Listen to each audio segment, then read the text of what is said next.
तो फ्रेंड्स, आज हम डिस्कस करने वाले हैं कि इमेजेस जो होते हैं उनको पीएनजी बनाने के लिए कैसे पहले उसको ट्रांसपेरेंट बैकलेयर्स में बैकग्राउंड लेयर में कन्वर्ट करना होता है। उसके बाद उसको डिफरेंट एक्सपोर्ट जो एंड सेव करने के ऑप्शंस क्या क्या अवेलेबल होते हैं, उसमें उसकी डिफरेंट रेजोल्यूशन साइजेस, उसके अंदर कितनी क्वालिटी अच्छी रखनी, ये सब हम डिस्कस करेंगे और कितने फॉर्मेट में वो सेव हो सकता है, ये सब हम इस वीडियो में डिस्कस करने वाले हैं। तो चलते हैं अपनी वीडियो की तरफ और डिस्कस करते हैं। तो आज हम डिस्कस करने वाले हैं इस लेयर मेन्यू के अंदर इस पार्ट को। ये आपको जस्ट जो नज़र आ रहा है, quick export as PNG and export as के कुछ ऑप्शंस को। ये मेन्यू अगर आप जो ये लेयर्स को मैंने अलग पैनल को रखा हुआ है यहाँ पे, इसमें भी अगर आप चाहेंगे तो यहाँ पे एक्सेस होगा आपका। ये जैसे मैंने ये साइड वाली जो लाइन्स हैं इसके ऊपर मैंने ये क्लिक किया और इसको मैंने जब किया तो ये देख सकते हैं आपका ये एक्सपोर्ट क्विक एक्सपोर्ट, ये सेम ऑप्शन दोनों यहाँ पे भी अवेलेबल होते हैं। चाहे आप यहाँ से एक्सेस करें या आप लेयर मेन्यू के अंदर जाके एक्सेस करें, एक ही बात होती है। तो इसके लिए मैंने एक इमेज खोला हुआ है। बेसिकली इस इमेज ये बेसिकली एक इमोजी का पिक्चर है और थोड़ा कार्टून करेक्टर टाइप का है। तो इसके अंदर बेसिकली इसको मैं चाहता हूँ कि इसको पीएनजी बनाऊँ, लेकिन पीएनजी नॉर्मली ये होता है कि ज़्यादा बेहतर होता है कि आप उसके अंदर कहीं ना कहीं ट्रांसपेरेंट बैकग्राउंड वगैरह रखते हैं, क्योंकि ये ज़्यादातर ये जो वेबसाइट्स वगैरह हो गई या जो भी वेब डिज़ाइनर्स हैं वो इस तरह का यूज़ कर रहे होते हैं, या फिर आप ऐसे इमेजेस को क्रॉप करके पीएनजीज की सूरत में सेव कर देते हैं जहां पे आपको बाद में खाली एक सिंगल लाइक ट्रांसपेरेंट लेयर वाला इमेज चाहिए होता है और आप उसको क्विकली दूसरी जगह पे पुट कर सकते हो। तो उसके लिए मैं पहले इसको कन्वर्ट कर लेता हूँ कि इसको मैं सेपरेट लेयर पे ले आता हूँ। अभी इसके साथ पूरा बैकग्राउंड अटैच्ड है, तो ये तो एक ओरिजिनल इमेज है जिसमें बैकग्राउंड के साथ है। मैंने ऑलरेडी, क्योंकि हमने सिर्फ ये डिस्कस करना है कि ये एक्सपोर्ट पीएनजी में कैसे किया जाता है, ये एक्सपोर्ट कैसे किया जाता है, तो इसको मैंने ऊपर से एक स्केच बना के रखा हुआ है ब्लैक कलर का। ये तो स्केच नॉर्मली उसकी तो हमने काफ़ी ये टूल्स में ट्रेनिंग कर ली हुई है, बट इसका मैंने स्केच बनाया हुआ है। तो ये ऊपर मैंने एक लेयर पे रखा हुआ है। इसके थ्रू अगर मैं कंट्रोल और माउस क्लिक करता हूँ तो ये सब सिलेक्ट हो जाएगा, ठीक है। और अगर मैं सिलेक्ट मेन्यू में जाके इन्वर्स करता हूँ, मैं इन्वर्स करता हूँ इसको, तो ये जो भी सिलेक्ट होता है उसको ऑपोजिट एरिया सिलेक्ट हो जाता है। तो क्योंकि अभी मैं दोबारा करता हूँ, जैसे इसको मैंने कंट्रोल से ये किया, सिलेक्ट किया और सिलेक्ट करके इसको इन्वर्स किया, तो मेरा इमोजी वाला एरिया जो है वो सिलेक्ट हो गया। अब क्योंकि यहाँ पे तो ट्रांसपेरेंट लेयर है, बैकग्राउंड में कुछ नहीं है, उसके लिए मुझे इस ओरिजिनल लेयर पे आना होगा। उसको दो तरीके हैं कि इसको मैं, या तो इसका जो बेस्ट तरीका है वो ये है कि आप कंट्रोल जे करेंगे तो एक कॉपी उसकी क्लोन, जो सिलेक्टेड एरिया उसका एक क्लोन बन जाएगा। जैसे ही मैंने किया तो उसने एक सिलेक्टेड एरिया का क्लोन बना दिया। जैसे अब मैं दोबारा करता हूँ, जैसे ये सिलेक्टेड एरिया आपको नजर आ रहा है, सिलेक्शन हुई हुई है, कंट्रोल जे और हमने एक कॉपी बना ली। अगर मैं चाहूँ तो ऊपर वाली लेयर को डिलीट कर सकता हूँ, नीचे वाली लेयर को भी डिलीट कर सकता हूँ। तो यू कैन सी के इसके अंदर जो है एक ट्रांसपेरेंट सी लेयर हो गई है।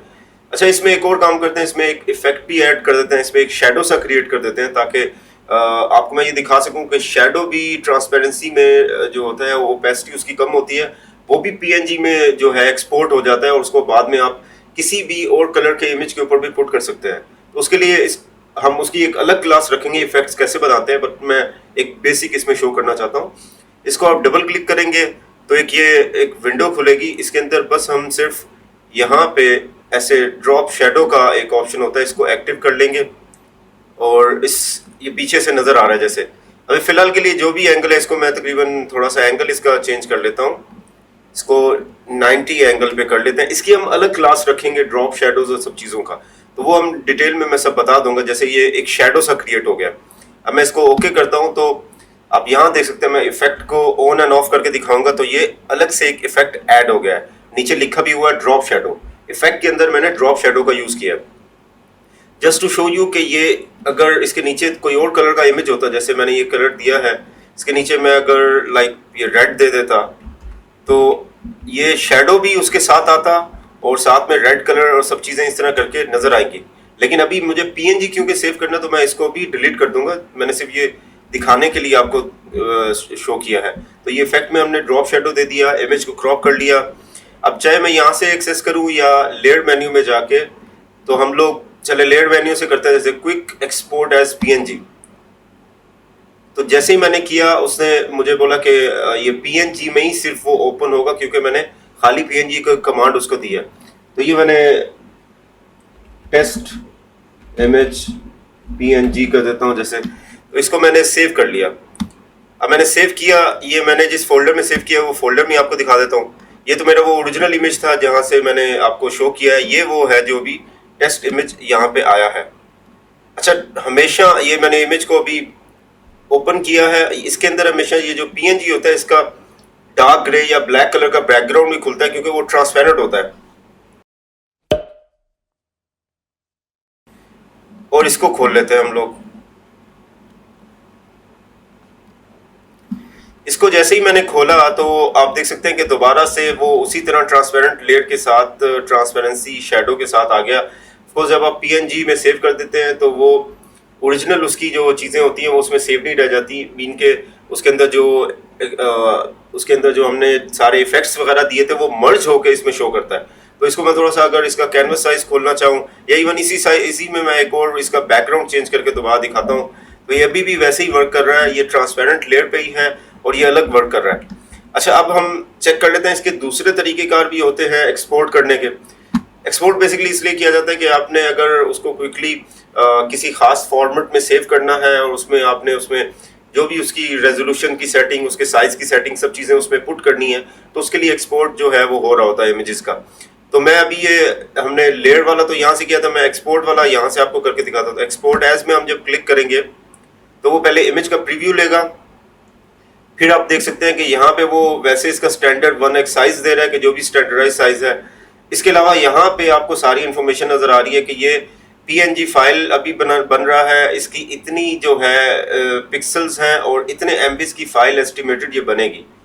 आप यहाँ एक से ज्यादा लेयर्स भी सिलेक्ट कर सकते थे, सब के सब एक साथ एक्सपोर्ट हो सकती थी। अच्छा, ये क्योंकि मैंने एक्सपोर्ट पीएनजी रखा हुआ इसलिए ये है। अगर इसको मैं पीएनजी की जगह पे अब जेपीजी कर दूं तो आप यहाँ देख सकते हैं कि अब उसने एमबीज भी चेंज कर दी हैं और उसके अलावा उसने जेपीजी फॉर्मेट कर दिया है। दूसरा है गिफ। गिफ होता है नॉर्मली जो आप डिफरेंट एनिमेशन चीज़ों के लिए यूज़ कर रहे होते हैं, तो उसके लिए भी अगर हो तो यहाँ से एक्सपोर्ट हो जाता है।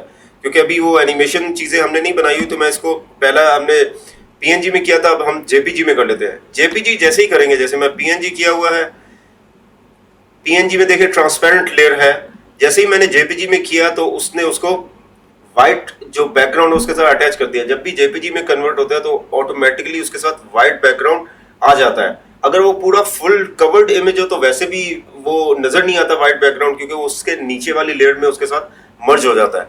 अच्छा, इसके अलावा यहाँ पे आपको इसके क्वालिटी के जो है चीजें मिल जाते हैं। अच्छा, जो स्टैंडर्ड होता है ना, हम लोग यहाँ पे वैसे 5 रख रहे होते हैं जेपीजी में। जब भी हो तो 5 रखा करें, 5 से बिलो नहीं किया करें।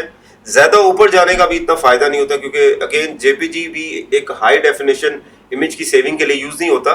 उसके लिए पीएसडी या टिफ फाइल, जो भी फोटो, या पीएसबी फाइल, उसके लिए जो हाई डेफिनेशन लेयर के साथ सेव करने वाले ऑप्शन होते हैं सिर्फ वही यूज होते हैं। अभी यहाँ पे चाहूँ तो मैं इमेज का स्केल अप डाउन कर सकता हूँ पिक्सल्स में, मैं इसको भी टच नहीं कर रहा हूँ। अभी स्केल जो है वो 100% पे ही है। स्केल जो भी चीज़ है वो अपनी जगह 100% होती है। इसका मैं अगर चाहूँ तो यहाँ पे व्यू उसका चेंज कर सकता हूँ। जैसे मैंने अभी 75 किया तो वो इस विंडो के अंदर दिखाएगा कि ये छोटा हो गया। इसको मैं यहाँ से भी प्लस माइनस कर सकता हूँ। जैसे ये मैंने प्लस माइनस किया, जैसे अब इसको मैं दोबारा से इसको जो है 100 ही कर देता हूँ।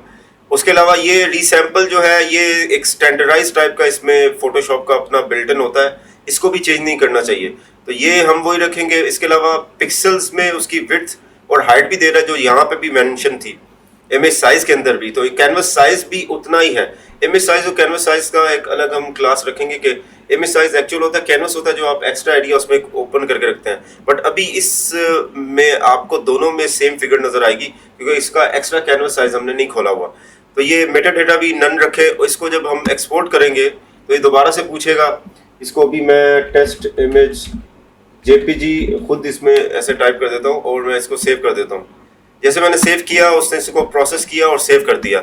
अब जैसे हम जाएंगे यहाँ पे, तो ये वो थी जो पीएनजी के साथ सेव हुई थी, देख सकते हैं ब्लैक सा बैकग्राउंड है।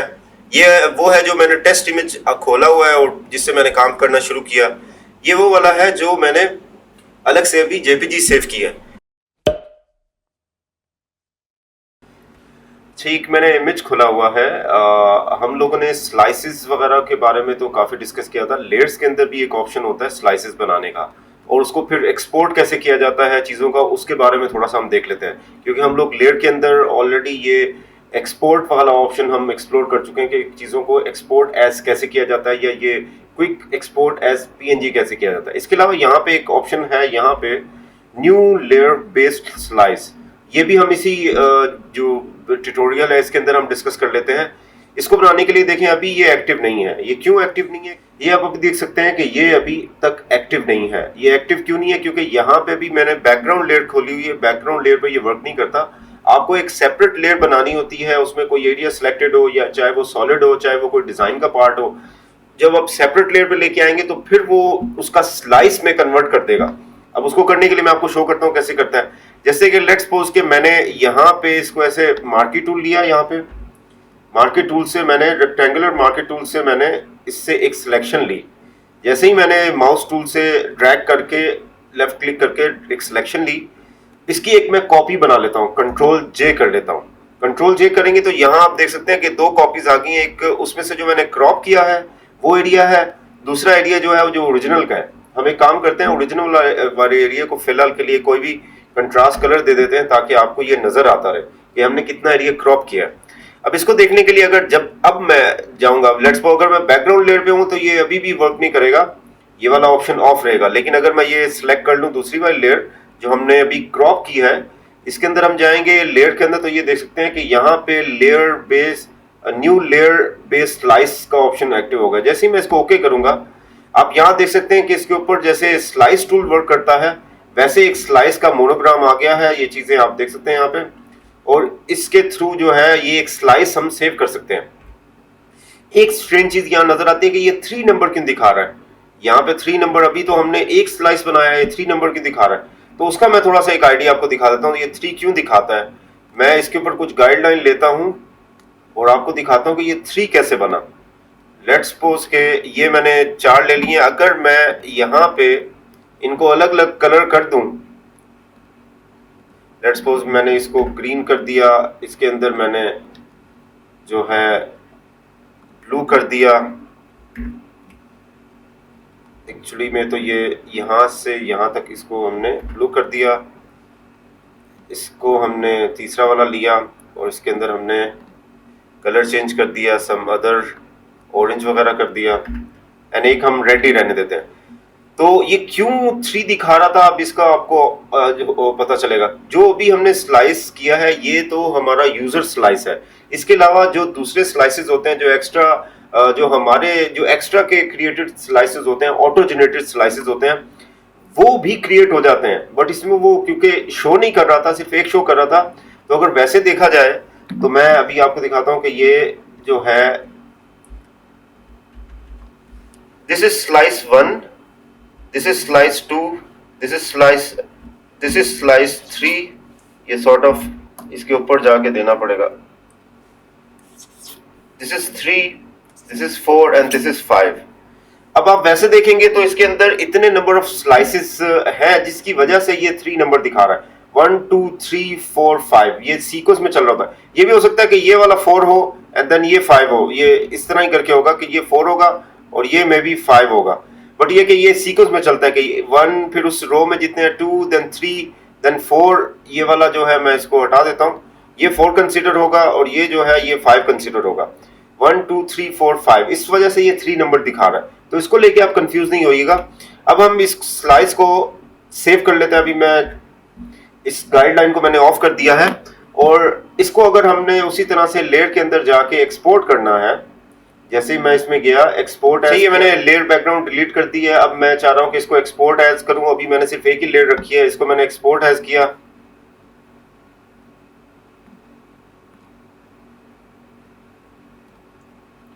ये मैंने जैसे ही एक्सपोर्ट एज किया तो आप देख सकते हैं कि यहाँ पे एक विंडो के अंदर एक्सपोर्ट एज लेयर के अंदर हमने देखा। आप इसको डिफरेंट तरीकों से सेव कर सकते हैं। मैं इसको पीएनजी में सेव कर सकता हूँ, गिफ में सेव कर सकता हूँ, या जेपीजी में। अभी मैं जेपीजी में रखता हूँ। इसकी क्वालिटी मैंने 6 रखी है, वैसे 5 इज द स्टैंडर्ड वाली क्वालिटी। आप इसको एक्सपोर्ट करना चाहेंगे तो लोकेशन पूछेगा, मैं किसी एक लोकेशन पे लेयर 1 के नाम से जैसे मैंने सेव कर लिया। अब मैं अगर इस के अंदर से जाऊं और चेक करूं,